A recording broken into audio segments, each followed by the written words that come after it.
pinwheels in the ground to honor and to commemorate that this is April, the Child Abuse Awareness Month. They have a few things that they'd like to discuss with you just to, again, create your awareness, tell you a little bit about the Franklin Women's Club and why this is an event and a mindset that is really amazingly important for you to adopt. We'll start with Ellen Junis, and you are the domestic violence person? Yes, and sexual violence and child abuse chairperson for the Franklin Women's Club. And what is this month all about as far as the Women's Club is concerned? This is to help people to understand what prevent child abuse, and to help people with or parents that have problems at home with their, and they could call certain phone numbers, and so that. Is there any sort of preventive action that you can suggest? Or if there's someone that a brand new parent who has no idea except that this is my child? PJ, I'm happy to talk about the prevention aspect a little bit, but let's introduce you. This is Phyllis Beals, everyone. And Phyllis, what is your title in the Women's Club? I'm a past president of the Women's Club, and I am also working with Ellen on our domestic violence and sexual assault, child abuse prevention committee and effort. And I'm also a social worker. I've been in the field related to child abuse and neglect for over 40 years as a child protection investigator, and then in prevention work in New York City. I've been a therapist, and currently I am serving on the Franklin Township Youth Human Services Commission and the County Mental Health Board. And we're really this is continues to be a crisis for children in healthcare. So because this committee, which is part of a larger group, New Jersey State Federation of Women Clubs, and the General Federation, an international organization, is committed to assault prevention, child abuse prevention. And so I was so excited when Ellen decided last year she wanted to be the chair for this group. And she's actually just getting trained to be a safe and sound volunteer. But anyway, you asked about prevention. So I think it's really key that we start to do a better job of helping parents, guardians, grandparents know where to turn to for help, okay?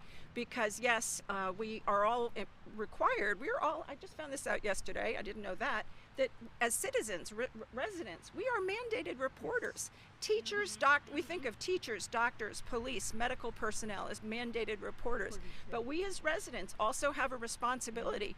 If we see children or teens, any age, at risk or in danger, we have a moral obligation. And actually, if we were not to help refer these children, it's possible we could also be liable. So that, I just took a new webinar yesterday and I learned that. So where do people go for help? So there's a couple things. If you want to refer, if you see a child who you think you're truly concerned about, you haven't seen them for a few days, you don't know what's going on, you see injuries or or the child is really depressed or isn't getting attention or help that he or she needs, there's the Child Abuse Registry. And the easy way to remember that is 1-800-NJ-ABUSE. So that's one thing. If you're a parent and you're overwhelmed and you're stressed and you don't want to abuse your child, you don't want to reach that level of losing your cool, there is a different helpline. There's a family helpline. It's called 1-800-THE-KIDS. And they have people available. They have a translator system. So anyone of any language can call and ask for help before a crisis or a problem occurs. And then lastly, I think really important is there's also for children, maybe you're a great parent, but for some reason your child is having severe emotional, behavioral, substance abuse issues. There is a system of care in our state. You can call and ask for help. You can call and ask for someone to come to your home and see your child and figure out what services or help might be necessary. And that's also 24 hours a day, perform care. So, child abuse knows no boundaries in terms of economics. Wealthy families, poor families, everybody in between is at risk or could have, be in these situations.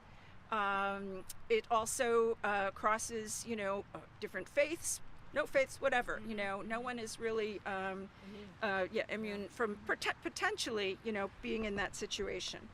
So the other thing I want to tell people what they can do. The Franklin Township Youth Services Commission and the Municipal Alliance for Prevention of Substance Abuse is the board, so to speak, in our community where parents and residents who are concerned can attend, can participate, can find out more about what they can do. And that meets at our new youth center on Lewis Street, the fourth Tuesday of the month. And Bo Burtis, our Director of Parks and Recreation, would be a good person to reach out to because he's the connection to the township for that. And just sort of say, I think those are my main points I wanted to share. Mm-hmm. I think the question that everybody might be feeling is, how do you admit to that? How, as a parent, do you actually come to terms with the fact that you're losing your temper, you're losing control? This is a child you brought into the world, or perhaps brought into the world in an adoption. You are responsible for that child. You love that child. That child is driving you crazy. And sometimes it is a lot to deal with. How do you deal with a parent, number one, to prevent anything from going further?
complicated.